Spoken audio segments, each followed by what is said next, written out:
My idiot brother pranked my girlfriend by replacing her narcolepsy medication with a fake placebo. She fell asleep while driving, crashed, and had to be hospitalized, but my parents sided with my brother. About 2 years ago at a family gathering, my brother made an insensitive joke towards my girlfriend about her narcolepsy, and she called him out on it. He felt offended, and as revenge pranked her by replacing her narcolepsy medication with fake placebos. The very next day, my girlfriend got in her car, and due to the fake medication, fell asleep behind the wheel. Thankfully, nobody was in front of her, but she crashed into a guardrail at an estimated speed of 40 mph. She was rushed to the hospital, and that's when I got a call informing me what happened. The police said she was facing jail time for reckless driving, and I soon got the call from my brother. He said he felt guilty for what happened and would like to say sorry. I had no idea what he meant, so I questioned him, and he stammered. He eventually admitted to swapping the medication out, and I absolutely went off on him. My girlfriend was fighting for her life and facing prison, all because he felt offended after being rightfully called out. I immediately started brainstorming ways to prove my girlfriend's innocence, so I started contacting every family friend at the gathering to ask if they had seen anything. Luckily for me, someone said he saw my brother Jack messing with my girlfriend's meds, but he didn't see him actually doing anything. This was evidence that could be credible. While my girlfriend was in hospital, I took her meds and sent them to get tested, and it was proved that these meds were indeed not her narcolepsy meds. They were just sugar pills. When my girlfriend woke up, I told her everything, and to say she was traumatized was an understatement. Luckily for us, my girlfriend got out of jail time, but somehow my brother did too. After the whole legal dispute was settled, I was torn between disbelief and rage regarding what my brother did. It was one thing for him to make his usual off-color jokes, but to actually sabotage my girlfriend Jessica's medication, that was a level of hate I never would have expected from my own brother. But as much as I wanted to believe it was a sick joke or some kind of mistake, the truth was staring me in the face, and I couldn't ignore it. I remember the moment it all clicked. It was late at night, and I was sitting in the living room with Jess. She was still shaken from the accident. The bruises on her arms were fading, but her eyes still looked terrified. We were talking about how she could have fallen asleep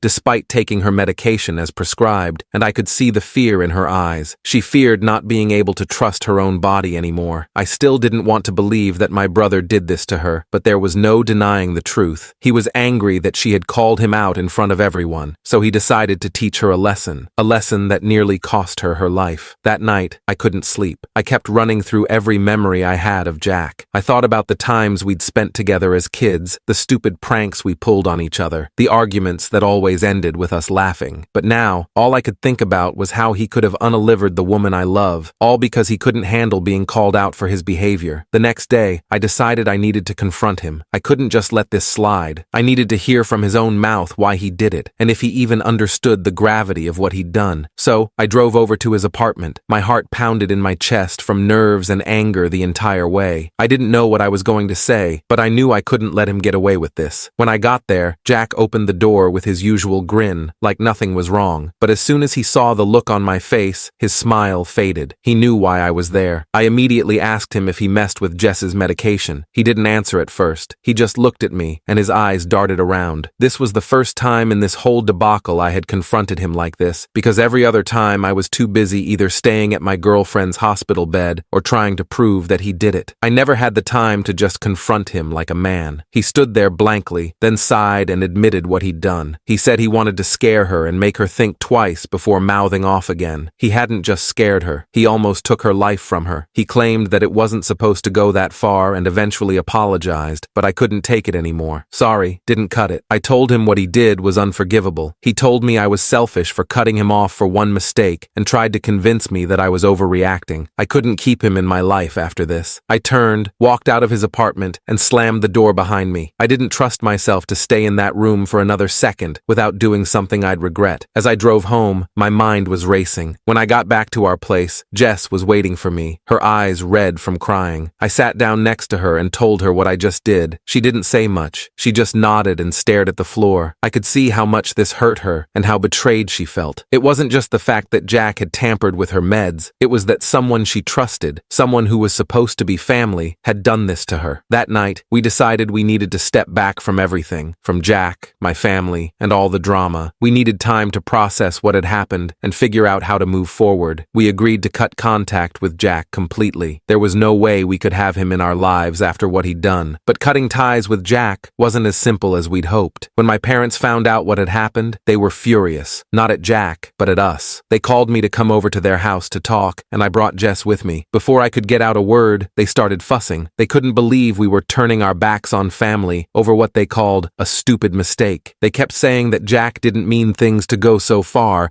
and that he was upset and made a bad decision. They even suggested that Jess was partly to blame for pushing him by calling him out at the reunion. They said that she should have handled the situation after the reunion one-on-one if it mattered so much to her. I couldn't believe what I was hearing. My parents were trying to defend Jack and make excuses for him. When I tried to explain how serious this was, how close Jess had come to dying, they just brushed it off, telling me I was overreacting. They even said that the jail time she would have faced wouldn't have been long enough for her to get a record. They demanded that I fix me and Jack's relationship and even told me to apologize to him. In the end, Jess and I decided we couldn't stay in that toxic environment any longer. We packed our bags and moved to a different city a few hours away. We were far away from the memories and the drama and wanted to build a new life together. It wasn't an easy decision, but we knew it was the right one. The first few months were tough. Jess was still dealing with the physical and emotional trauma from the accident, and I was struggling to come to terms with the fact that my own family had turned against us. We leaned on each other a lot during that time and eventually found comfort in knowing that, no matter what, we had each other. Eventually, Jess started seeing a therapist to help her work through the trauma. It was a slow process, but I could see her getting stronger every day. She was learning to trust herself again, and I was learning too how to be there for her and support her without trying to fix everything. During those months, I didn't hear from Jack. Not a single call, text, or email. And honestly, that was fine by me. After everything that had happened, the silence was a relief. It gave me the space I needed to focus on Jess and our future without the constant reminder of my brother hanging over my head. I thought maybe Jack had finally understood